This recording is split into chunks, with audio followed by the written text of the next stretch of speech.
Welcome to कीमोविज़ार्ड। तो यार हम बात कर रहे थे रोटेशनल स्पेक्ट्रोस्कोपी की। रोटेशनल स्पेक्ट्रोस्कोपी में अब तक हमने सीखा कि बेसिकली रोटेशनल स्पेक्ट्रोस्कोपी क्या होती है। हमने देखा जब कोई मॉलिक्यूल प्लेन में रोटेट कर रहा होता है, जब हम उस पर एक सुइटेबल फ्रीक्वेंसी की लाइट इंसिडेंट कराते हैं तो वो उस लाइट को एब्जॉर्ब करके हायर एनर्जी लेवल पे जाके रोटेट करने लगता है। प्राइम कंडीशन ये है कि उस मॉलिक्यूल पे एक परमानेंट डाइपोल मोमेंट होना चाहिए। परमानेंट डाइपोल मोमेंट अगर उस मॉलिक्यूल पे नहीं है तो वो एब्जॉर्ब करने वाला नहीं है। हम थोड़ा आगे बढ़े तो हमने देखा what are the different types of molecules that are microwave active और दे शो रोटेशनल स्पेक्ट्रोस्कोपी। फिर हमने देखा कि कौन कौन से टाइप्स के रोटेशन है जो एक मॉलिक्यूल शो कर सकता है। ओके, हम बात करने वाले हैं रिजिड डायटोमिक मॉलिक्यूल्स के बारे में। जब मैं यूज़ करता हूँ वर्ड रिजिड तो मैं एक यहाँ पे एक ऐसा आइडियल केस लेके चलने वाला हूँ जिसमें दो एटम्स के बीच की जो डिस्टेंस है वो कभी चेंज नहीं होगी। क्योंकि आपको पता होगा जब भी कोई मॉलिक्यूल रोटेशनल मोशन परफॉर्म करता है तो साथ के साथ ही वो वाइब्रेशनल मोशन भी परफॉर्म करता है, जिसकी वजह से उसके एटम्स के बीच की जो डिस्टेंस होती है वो कम या ज़्यादा होती रहती है। लेकिन हम यहाँ पे एक ऐसा आइडियल केस लेके चलने वाले हैं जिसमें उसके एटम्स के बीच की जो डिस्टेंस होगी वो फिक्स्ड रहेगी। हमने यहाँ पे कंसीडर किया है कि हमारे पास एक मॉलिक्यूल है जिसमें दो एटम्स हैं ए और बी, जो एक प्लेन में रोटेशनल मोशन परफॉर्म कर रहे हैं। जो हमारे पास एटम ए है उसका मास m1 है और जो हमारे पास एटम बी है उसका मास m2 है। एटम ए की सेंटर ऑफ ग्रेविटी से जो डिस्टेंस है वो r1 है और एटम बी की जो सेंटर ऑफ ग्रेविटी से डिस्टेंस है वो r2 है। और हमने टोटल बॉन्ड लेंथ को r0 मान लिया है। ओके, तो सेंटर ऑफ ग्रेविटी पे एक प्राइम कंडीशन होगी जो होगी m1 r1 equal to m2 r2।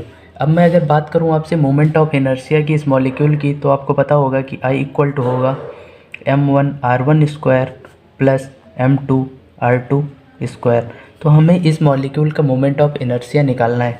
तो मैं अगर इसको थोड़ा मॉडिफाई करने की कोशिश करूं तो मैं इसको इस तरीके से लिख सकता हूं m1 dot r1 r1 square को मैं r1 इंटू r1 में ब्रेक कर रहा हूँ। इसी तरह मैं m2 को ऐसे ही रहने देता हूँ और r2 स्क्वायर को r2 डॉट r2 में ब्रेक कर देता हूँ।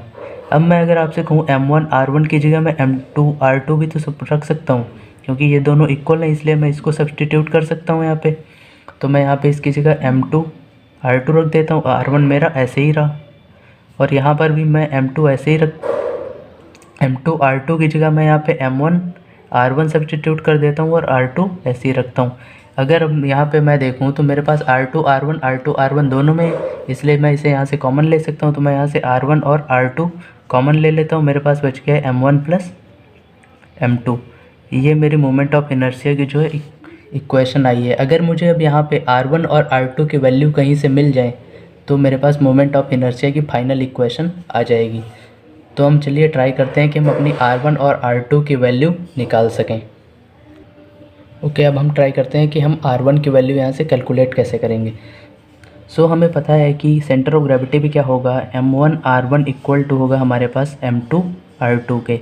अगर मैं आपसे कहूँ कि r2 की जगह मैं, अगर मेरे पास ऐसा है जो यहाँ पे ये मेरा सेंटर ऑफ ग्रेविटी है, ये डिस्टेंस r2 है, ये डिस्टेंस r1 है और ये टोटल डिस्टेंस जो है मेरे पास वो r0 है। तो अगर मैं यहाँ से r2 की वैल्यू निकालूँ तो हो जाएगी r0 माइनस r1। अब मैं ये वाली वैल्यू यहाँ पे पुट कर रहा हूँ कि m1 r1 equal to m2 r0 minus r1। अब मैं मल्टीप्लाई कर देता हूँ, इसको मैं ब्रैकेट ओपन कर रहा हूँ, यहाँ पे हो जाएगा मेरे पास m2 r0 minus m2 r1।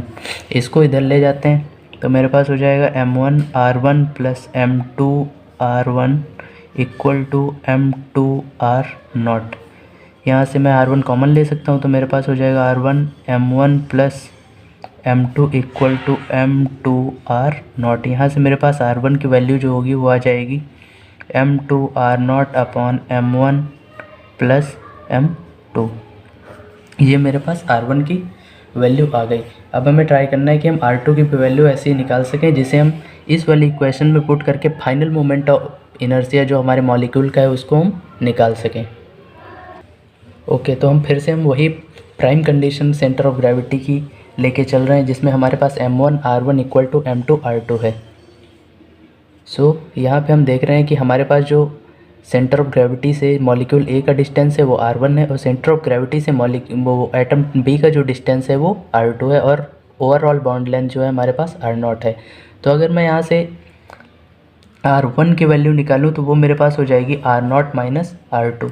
तो मैं वही वैल्यू यहाँ पे सब्सटीट्यूट कर रहा हूँ कि m1 r0 minus r2 equal to m2 r2। Okay, so अब हम इसको सॉल्व करने वाले हैं। m1 r0 minus m1 r2 equal to m2 r2। मैं यहाँ से m1 इसको इधर ले जाता हूँ मैं, सो मेरे पास हो जाएगा m1 r0 equal to m2 r2 plus m1 r2। सो मेरे पास हो जाएगा m1 r0 equal to m1 plus m2 r2। यहाँ से मेरे पास r2 की वैल्यू आ जाएगी m1 r0 upon m1 plus m2। हमारी जो फाइनल इक्वेशन निकल के आई थी हमारी मोमेंट ऑफ इनर्शिया की, वो हमारे पास थी r1 r2 into m1 plus m2।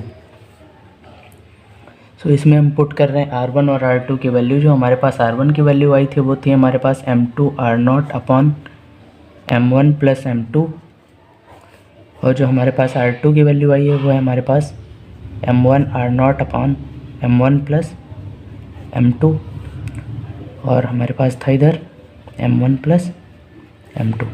तो ये मेरे पास हो जाएगा m1 m2 r0 स्क्वायर, एक m1 प्लस m2 से एक m1 प्लस m2 कट जाएगा, और m1 प्लस m2।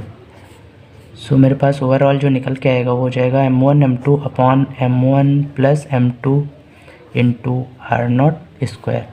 ये जो मेरे पास टर्म आया है m1 m2 upon m1 plus m2, इसे हम एक नए वर्ड से इंट्रोड्यूस करेंगे या नए सिंबल से इंट्रोड्यूस करते हैं, जिसको हम लिखेंगे म्यू r0 स्क्वायर, और जहाँ पे जो हमारा म्यू है उसको हम कहते हैं रिड्यूस्ड मास। ओके, सो हमारे पास जो फाइनल मोमेंट ऑफ इनर्शिया की इक्वेशन निकल के आई है वो है हमारे पास म्यू r0 स्क्वायर।